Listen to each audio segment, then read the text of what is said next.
The house smelled like fresh paint and possibility. That's what I remember most about the first time I walked through the front door of the place I'd chosen for us. For the life I thought we were building together. 3 bedrooms, a fireplace that actually worked, hardwood floors that creaked in exactly the right spots. I put down $118,000 of my own money for that down payment. Saved for 6 years. Ate at my desk more times than I can count. Skipped the girls' trips and the concert tickets and the vacations everyone else seemed to be taking constantly in their 20s. I was 31. I was a licensed CPA at a firm in Nashville. I had a 401k, a car I owned outright, and a plan, and I had Owen. Owen was the kind of man who could make you feel like the only person in the room. Warm eyes, slow smile, always remembered what you said last week and asked about it later. We met at a fundraiser for a local food bank. We both volunteered to staff the check-in table, and we spent 4 hours talking between greeting donors, and by the end of the night, I had given him my number before he even asked for it. That should have told me something. I was not the kind of woman who did things like that. We dated for almost 2 years before he proposed. During those 2 years, I met his family exactly 4 times. His parents lived in Knoxville, about 3 hours away. His sister, her name was Petra, and I want to make sure I say her name clearly because she's the center of what happened. Lived 40 minutes from us, and somehow, across 23 months of a serious relationship, I had only been in a room with her 4 times. I thought it was just distance. I thought it was just scheduling. I thought a lot of things that turned out to be wrong. Owen proposed on a Tuesday night, not a grand gesture, no restaurant, no audience. We were in my kitchen, and he had made dinner, which he did sometimes on the nights I worked late, and afterward he just looked at me and said he didn't want to keep pretending there was some future version of this that would be better than right now. He had a ring his grandmother had left him. Simple, beautiful. I said yes before he finished the question. We set the date for 14 months out. The venue was a restored mill outside the city, exposed brick, string lights, a creek running alongside the property. I booked it myself, paid the deposit myself, and started working through the details the way I work through everything, methodically, carefully, with spreadsheets. Owen contributed $22,000 to the house down payment. I want to say that clearly now, because it becomes important later. He contributed $22,000. I contributed $118,000. We were on the mortgage together, 50-50 ownership, because that's what you do when you're building a life with someone. That's what love looks like, I thought. Equality. Partnership. My best friend Nora, who was also an attorney, family law, which would later turn out to be a remarkable coincidence, sat across from me at brunch about 6 months before the wedding and asked gently whether Owen and I had talked about a prenuptial agreement. I told her we didn't need one. She looked at me for a long moment over her coffee and said, "I know you don't think you do." And then she let it go, because that's what good friends do. They say the thing once, clearly, and then they respect your choice. I wish I had listened. The trouble started, or rather, I should say, the trouble revealed itself at the engagement dinner. This was 8 weeks before the wedding, not a casual gathering. Petra had organized it at their parents' home in Knoxville, a formal sit-down dinner for both families, the kind of thing with printed place cards and a caterer and good china. I had been looking forward to it. I thought it would be the moment things finally clicked into place with his family. That we would all sit around that table and I would stop feeling like a guest and start feeling like I belonged. We drove up the afternoon before. Owen's parents lived in a large colonial just outside the city, and when we arrived, Petra was already there. She was 43, 11 years older than Owen, and she had a particular way of filling a room, not loudly, but completely. Like all the air reorganized itself around her when she walked in. She hugged Owen for a long time. She hugged me briefly. She said it was good to have me there. And then she said, "We have so much to talk about." And I thought she meant wedding logistics. She did not mean wedding logistics. She did not mean wedding logistics. Dinner the first night was just family. Owen's parents, Petra, Owen, and me. We ate well. I drank 1 glass of wine and kept it to one because I was aware, the way you are aware sometimes, that something was underneath the surface of the conversation, moving. There were glances I couldn't quite decode. a warmth toward Owen that felt almost protective in a way I couldn't articulate. After dinner, Owen's father went to watch television.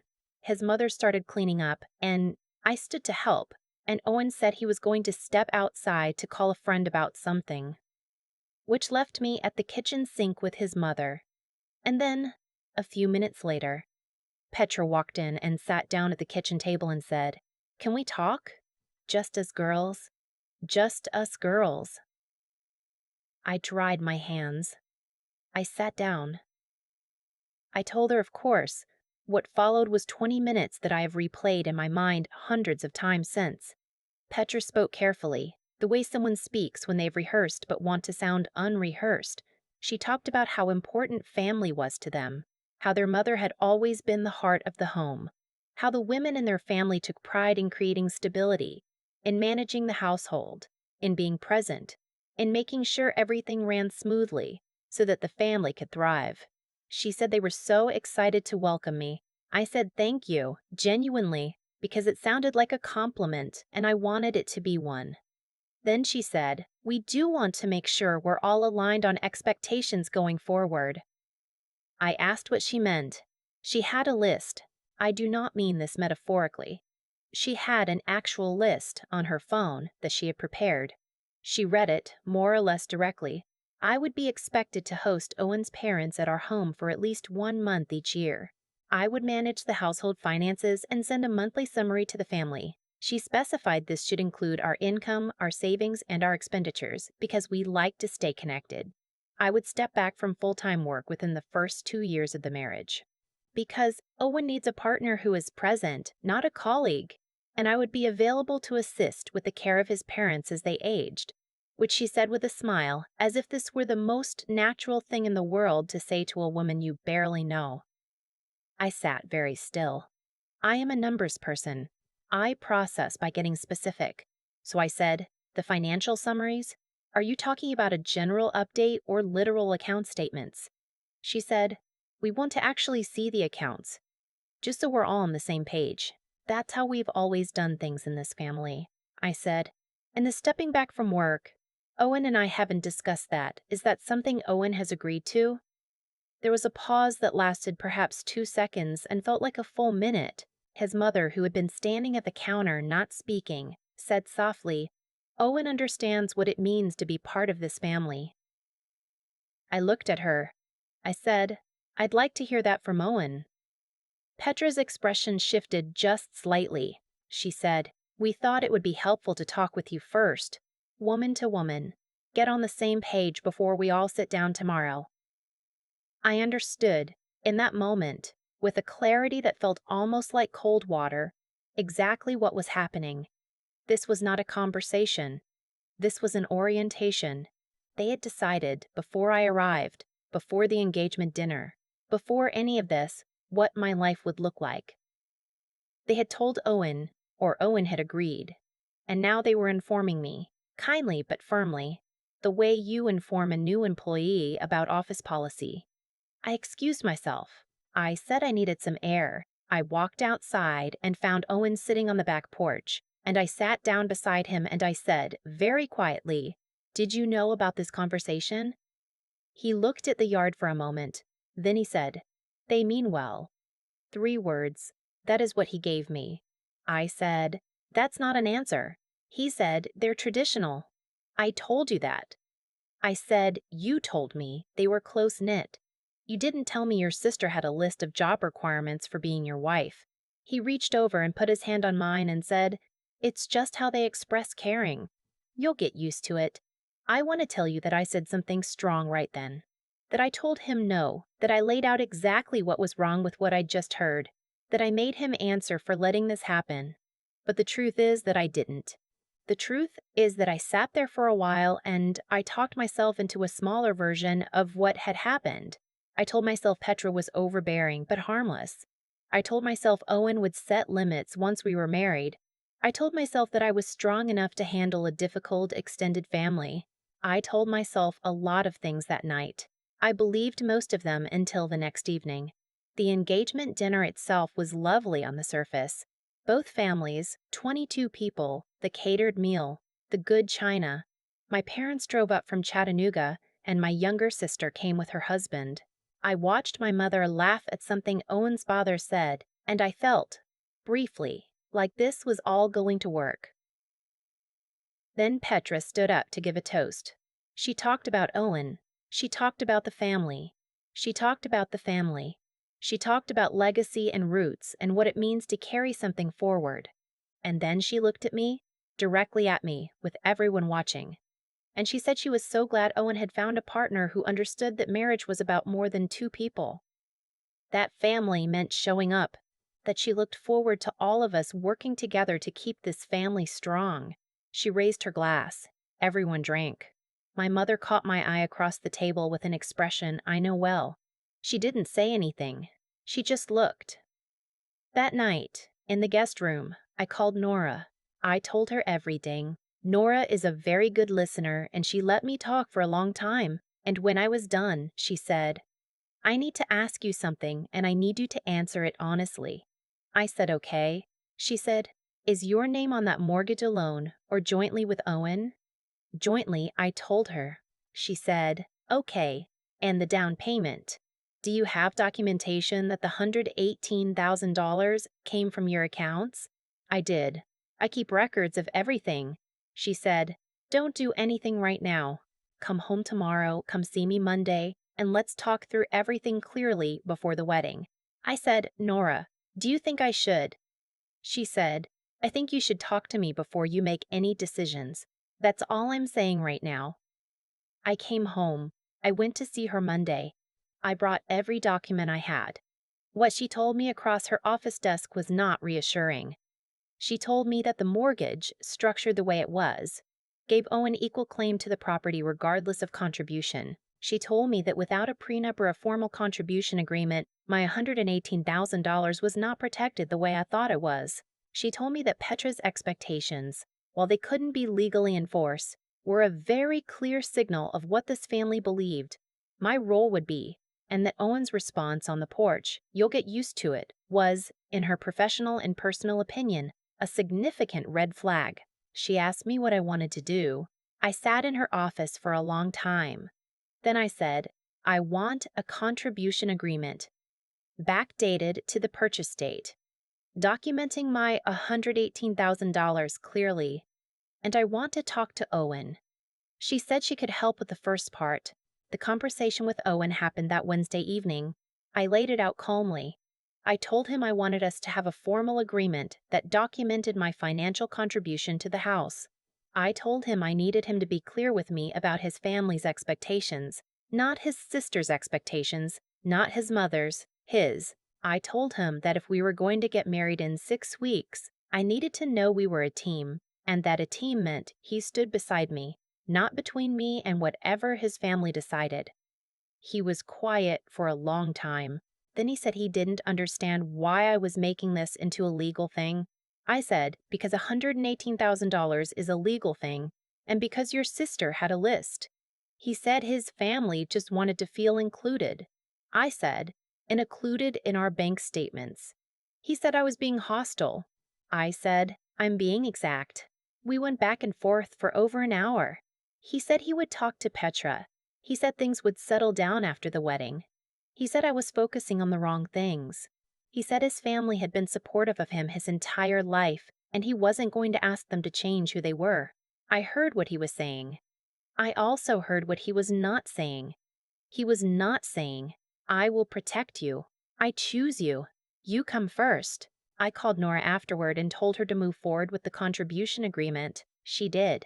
Owen signed it, reluctantly, after 2 more conversations and one that involved his mother calling me directly to ask why I was causing tension before the wedding. I told his mother very politely that I was protecting an asset I had worked 6 years to accumulate, and that I hoped she understood. She did not seem to understand. 4 weeks before the wedding, I found out something I had not known. One of my bridesmaids, Lexi, who was sharp and noticed things, texted me a screenshot. Someone in Owen's extended family had posted in a private group chat, and a mutual connection had forwarded it. The post was from Petra. It discussed my work history, my salary range. She had apparently estimated it based on public records and some digging. And my resistance to family values.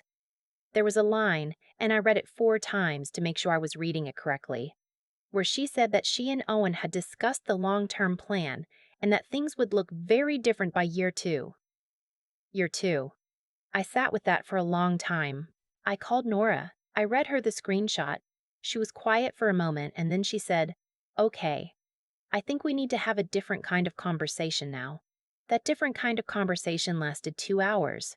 The next morning, I asked Owen directly, "Has your family discussed a plan for my career?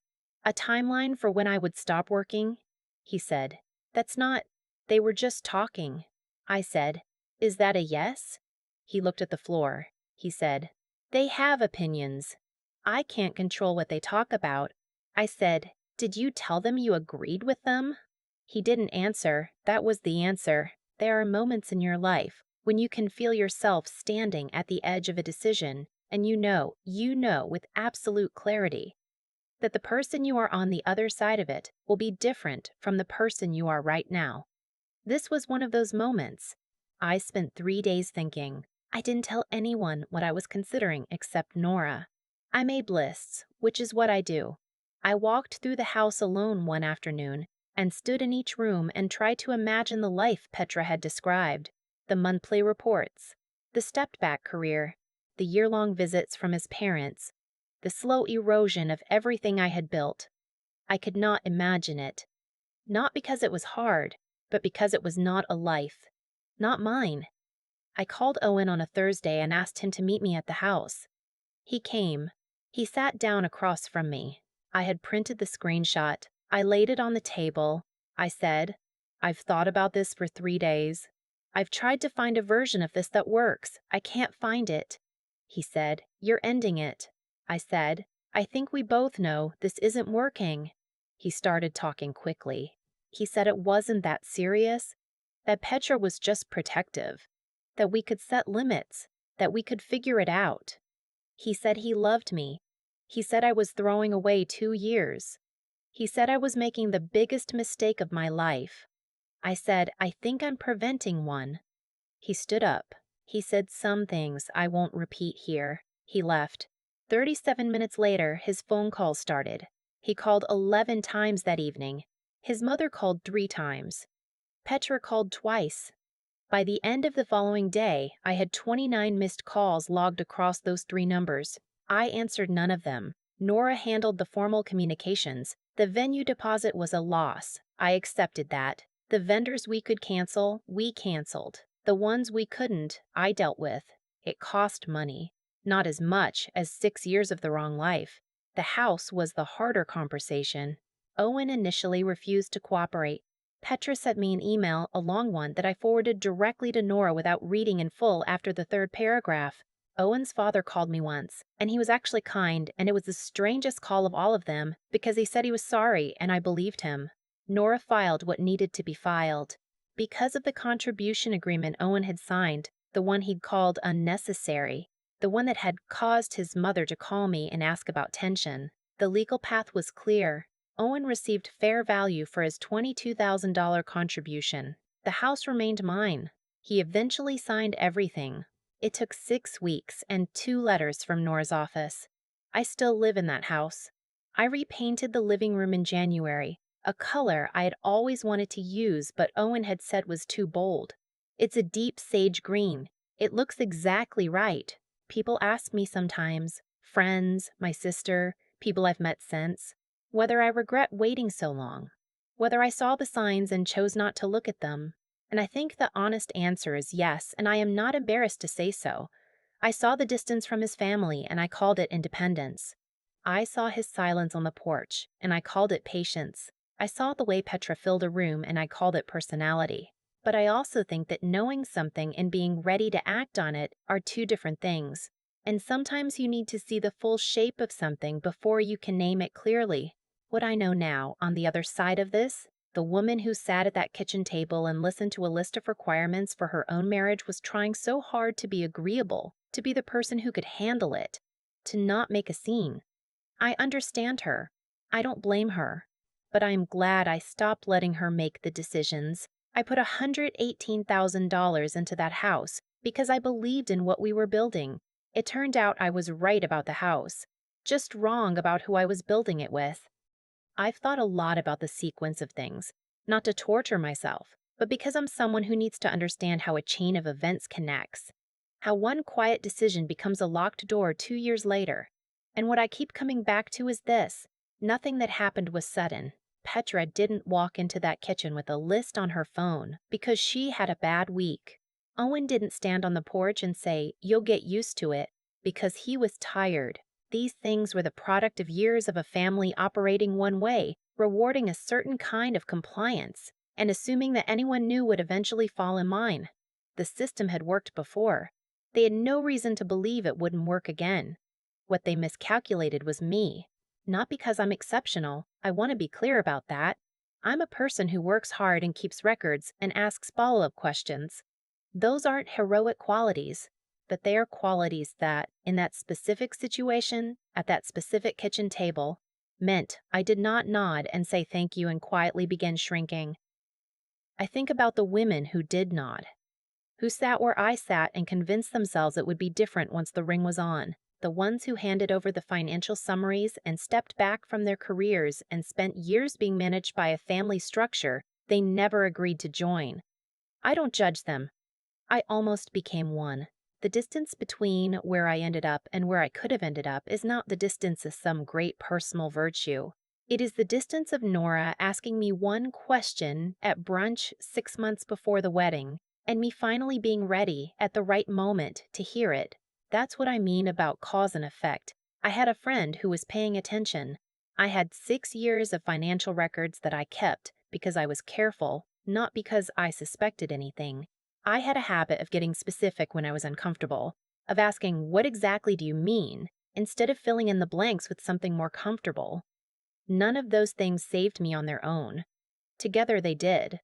Owen was not a villain. I want to say that because I think it matters. He was a man who had grown up inside a system and had never been asked to question it. His family loved him in the way that system understood love. As ownership, as continuation, as everyone holding their assigned position. He genuinely could not see what was wrong with the list. He genuinely believed I would adjust. That is not malice. It is something harder to name and, in some ways, harder to work with than malice. What I learned from Petra is that control rarely arrives loud. It arrives organized. It arrives with a phone out and a list ready and a tone that says, "We thought it would be helpful to talk woman to woman." It arrives dressed as tradition, as family, as caring. The only way to answer it is to be more specific than it is. To ask, what account, exactly? What timeline, exactly? What timeline, exactly? What did you mean by aligned? Because vague warmth is easy to argue yourself out of taking seriously. Specificity is not. I'm not standing here telling you I have everything figured out. The house still needs work. I eat dinner alone more nights than not, and I'm mostly okay with that. What I know is that I kept the life I built, and I kept the version of myself that built it. That's the only thing I wasn't willing to trade.